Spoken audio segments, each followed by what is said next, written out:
Hello and welcome to Warblog. Today I'm going to play this Road to Karlivka. I wrote this a while back, and where is it? There it is. In January. I've been a bit slow, and I thought, I'll go back because they still seem to be doing it because they're being as slow as anything, you know what I mean? But I'm getting quite sort of intrigued by the Ukrainian counteroffensive. Be interesting to see whether we get a few good scenarios out of that. So in this scenario, what I've sort of done, I've just put in irregulars on both sides, but with a particular sort of emphasis on the drones, and essentially, if we can find any, yeah, the artillery. It's all off-table artillery.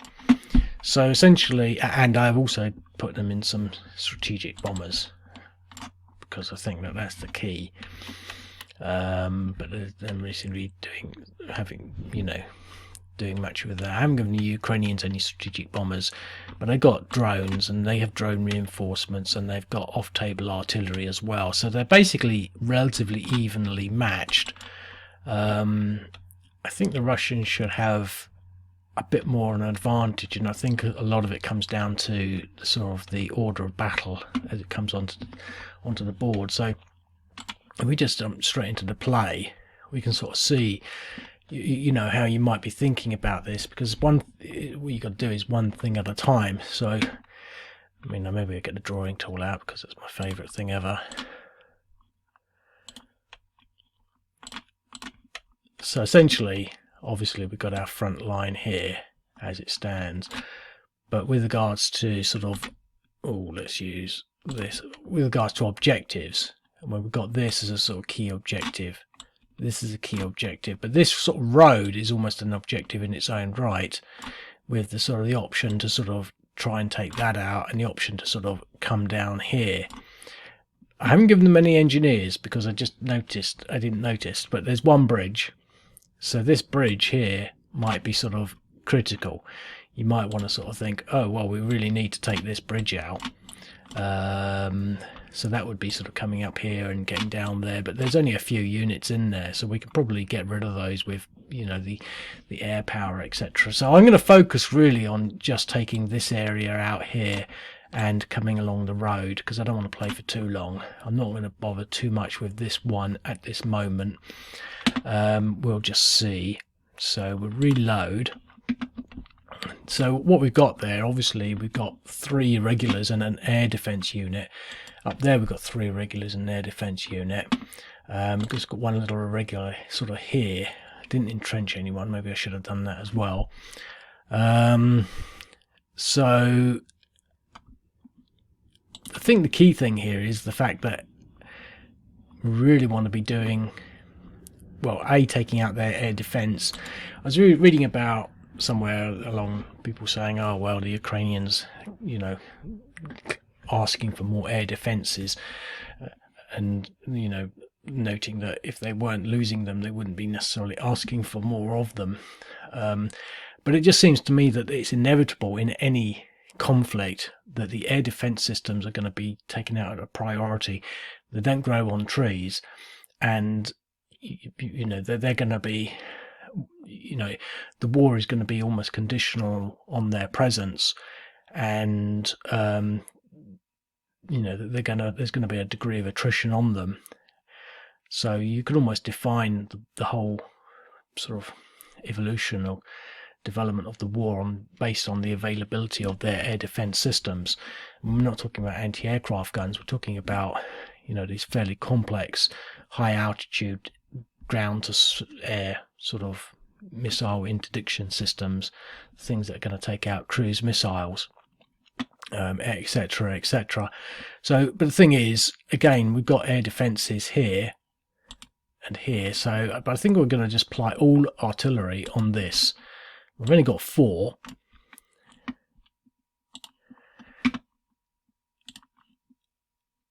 So we didn't affect them, but we affected these guys.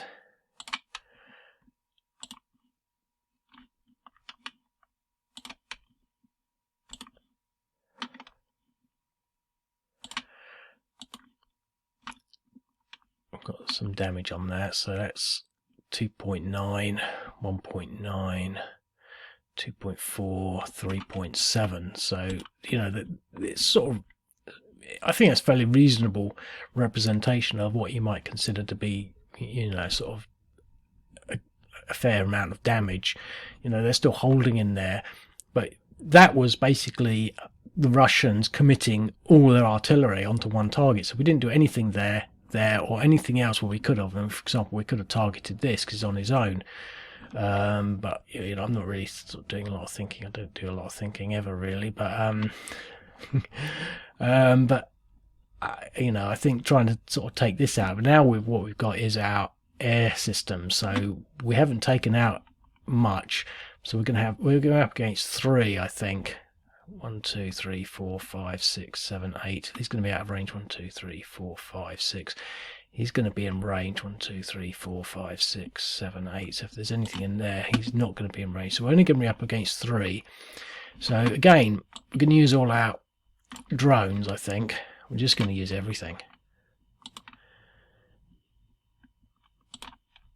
So we're up against 3. What's it?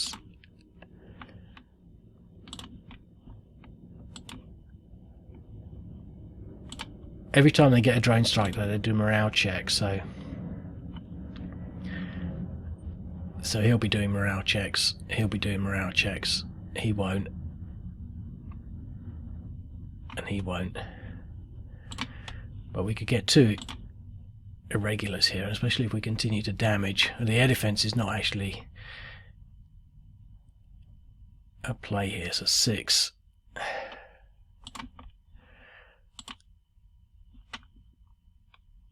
So essentially they're holding in there, but now, I mean, they're really sort of, you know, there's lots of plumes of smoke coming up. Just that, yeah, the bombers there routed all these. I think the bombers get a bit of a bonus there. So that's the effect of strategic bombing. And 1.45. So now we've pretty much, you know, got, if this was one of those clever smart games, there'd be all smoke and sirens blaring and this place would be ablaze, and there would be news stories on Twitter talking about all the schools that have been blown up and all the picnics that have been inconvenienced by the evil Russian forces as they approach Vayane. So now what it is, what we need to do now is to advance with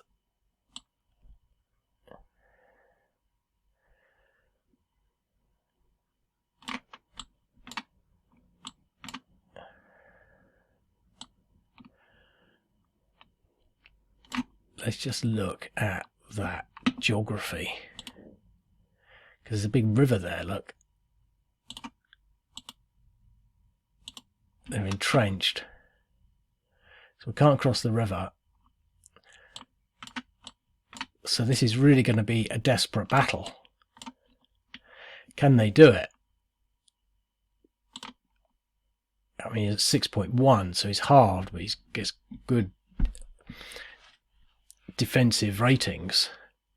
So again, it's sort of, you know, it all makes sense to me. It all seems, you know, like, you know, the ultimate simulation. I know it's not, but it's sort of, you know, I think this is largely what's happening. I mean, I know that the people in Bakhmut, whatever you call it, the Wagner group, are complaining that they don't get the air support. And I think what we're demonstrating is its significance, you know, the effects of the air support and the artillery support in particular. They're saying we weren't getting the artillery, they're only getting 30% of it. Because it's that, and then they just have to walk in. So this is the Bakhmut groups, although it's not because it's a different place. But essentially sort of the equivalent, you know, ground force is now moving in, hopefully, to find that these units are all peppered up and ready to flee. So we'll see. I can't even do the maths in my head because I'm too lazy. I'm going to press the button in a minute. Wait a second. Now. 3-1. and they retreat. So the 3-1 odds were not particularly great. I mean, they were good odds, but it was all of that artillery and all of those drone strikes and all that strategic bombing that essentially allowed the ground forces to move in at just 3-1 odds. And fortunately, they were defending it at 6. They were fighting over here across a river, across a bridge. They were defending in town. They're entrenched, etc., etc. And so, perfect simulation, I think. But I haven't got enough to move in there. But maybe we can get 1, 2, 3, 4, 5. I don't think he's going to be able to move in. 1, 2, 1, 2.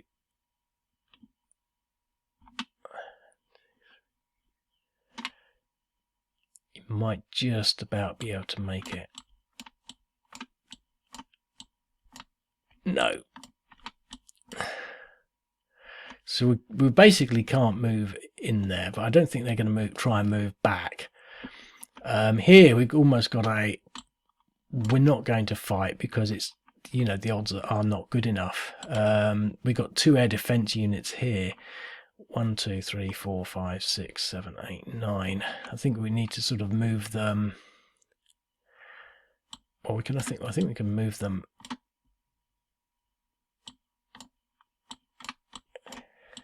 here. And I think we'll leave him where he is. And so I think we've got, in that small little space of moving some little units around, we've got this fantastic sort of model of, this tremendous battle that took place in that little square. So we could have just called that a scenario, and maybe given that squad leader type rules and mechanics. But I think that'd be, I think that's sort of quite a good representation. But how these things pan out in real life, I don't know. And anyway, I mean, it sort of makes sense to me. So we'll move on now. So that's the Russian turn. So the Ukrainians, obviously they've got the ability to fight back. So the question here is, what do they do here? And I don't think they're going to try and move back in there, because they're probably going to lose. I'm trying to think of sort of what I think they might do, because if they lose that, they're going to be pushed way back. I mean, there's no defensive terrain here. Maybe I should go back and review the geography and put in some forests and things like that, because there's a lot of forest lines. There's a lot of sort of defensive formations along hedgerows. They seem to have quite large fields with quite large sort of hedgerows. I wonder if that's actually a strategic thing. With a sort of, in England we have a hedgerow that's sort of about 6 feet wide, whereas their hedgerows seem to be sort of at least 30 or 40 feet wide. And obviously development and nurturing of agricultural hedgerows is almost a strategic consideration that all countries should possibly consider, etc., etc., in face of times of war. But that's maybe something else. I think they've got to run away, but the thing is, there's just nowhere to run. And if we push them back into there... I was watching some video of the vehicles driving in and out of Bakhmut, and they seem to be driving along the same road. But I think that it's the same road because it is just sort of one major road, and there's all these sort of blown up vehicles. There's not a lot really, considering it's a major war. Only sort of like 5 or 6 that you can see, or maybe 10. But it just reminded me of some of the roads or some of the accounts in the Korean War, where the US, with the UN forces and the US chicks and whatnot, were doing a defensive retreat, and speeding along these roads that were under enemy fire. It just seems to be sort of, quite archetypal and classic war in progress. And, seeing some of the footage is just, it's very easy to sort of become quite complacent and bored with it all. But it's all sort of, quite surreal and unreal in the fact that it's, it's sort of actually how it is. But the video footage of them sort of driving in and out of Bakhmut is quite spectacular, really. Some of them, there were some videos there showing some of these, I think they're US type personnel carriers, clearly speeding, like 50, 60 miles an hour with shells blowing up around them. Sort of, quite interesting. I'm not sure how you should sort of describe things like that, because I think we're all supposed to be shocked and against the, all that thinking of the children and the little old ladies, and not glorifying war or anything, but I don't know. But anyway, so I'm going to move them back into there because they're going to just hold out just like in Bakhmut. Now, I'm not going to do much over here. We're going to leave these here. I don't know what he's doing there, but I think we can safely say I'll probably put him in the wrong place, and he's going to now move over there. We'll push him as a sort of reserve. We'll leave him there. We've got some air defences there. So now what we're going to do, we're going to do the same thing, you see. So the Russians are making advances from air and artillery capability, but the Ukrainians are obviously doing exactly the same thing. So we've got these units are actually in open, so we're just going to pummel them. I mean, considering they're in the open, that was disappointing. But again, you watch these videos and you see this big open field and it looks like the surface of the moon, and you think, well, what are these? So there's obviously a lot of rocket and artillery strikes that are way off target, and you sort of think, well, what are they actually trying to hit? Because obviously what they're trying to hit must be along the field lines, the hedge rows, the hedge lines, and yet all these bombs and craters are sort of uniformly spread over acres of agricultural terrain that presumably are complete misses. So that was what that first one was, just sort of like peppering up a bunch of holes in fields. So they're probably, in a field hedge line somewhere with all this artillery coming down around them. But I think another thing that is, I think is worth interesting to bear in mind is that whilst this is going on, you start thinking, oh, it's war. Everywhere else, it's peaceful and calm. They're probably just sitting back and, having a cigarette and, maybe sort of digging trenches, but it's probably quite peaceful, just listening to the birds and no one around, because who the hell's going to be around there? Watching the trees, and it's all happened there because it's expensive and that's all they've got. They don't have any artillery to hit anywhere else, so these people all had a good time, rooting around through other people's houses and being boss of the land. It must be strange, being in a city and having, not having to obey the laws and wandering around and going where you like, which is what they're probably doing. But obviously it's not as simple as that. But here we've got lots of bomb craters in fields. But I think 3.3, what we're going to try and do, see, they've only got 2 air defense systems on there. Oh, look at that. The Ukrainians have lost a drone. I lost another one. That is absolutely surreal. That was like, and I think that an aborted, because the Russians didn't seem to lose anything, but they have really not done well with their drones there. It's like, major reports, major happenings, but So the defense of whatever that place is, what is it? Vodyain, that's what it is, not Vodyane, Vodyain. Oh, or, you know, Vodyain. Oh, 1 minute. Yeah, so that was a nuisance call. That's the only calls I ever really get. But anyway, so completely forgotten what I was talking about. But yeah, so the defense of Vodyain, the Ukrainians are ever hopeful for, you know, the sort of the artillery and whatnot, bringing them hope, has failed and has dashed their hopes as they watch these drones plummeting down in flames and exploding in fields and trees and things like that. So end that turn. So we've got more reinforcements. So now the Russians seem to have more stuff. So it's looking quite ominous. I bet they wish they had not stayed now.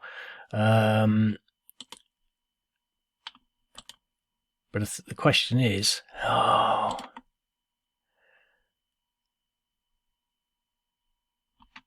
yeah, I'm not going to play it any longer because I've made a mistake. I knew I made a mistake. I gave the artillery, the off-table artillery, just move of 1 because I can always forget how it works. So obviously they had their 1 move. That represents how much they can use. So it's not used as movement. They don't move hexes. That's how many turns they can be available for, and so they're now not there. But I think you get the point. I mean, you know, Vodyain will fall. Then we need the air and artillery support. And I think that the Ukrainian loss of those drones is sort of symbolic of the risk of losing air superiority, because now they don't really have any significant level of drone capability, but they do get drones, and I did actually give them more drones than the Russians, but they come on in stages between sort of turns, you know, 2 and 9. So they will get more drones, but their whole idea is to use them effectively without losing them. And so the thing to sort of possibly do, maybe for the Ukrainians, would have been to target the Russian air defense systems in the first instance, which are both under there. That might have been the thing to have done, and not to worried about that. But these are the strategic considerations, and I always say this, and it never gets too boring for me, because you've got to decide where you're applying your resources. And when you read things in the news, it's always as though, oh, they're bombing everywhere. But what they're not talking about is they're not bombing somewhere. Some places are not being targeted. And so, you know, they're making decisions about what they go for. And I think that, you know, going for these air defense systems is key for both sides, because once you can get rid of those, I mean, obviously air superiority is one thing, but air superiority used to be just air superiority, who had the most fighter planes in the sky. But now it seems to be that, you know, it's air superiority is who has the least air defense systems in play loses, because then the other side can deploy as many drones as they like.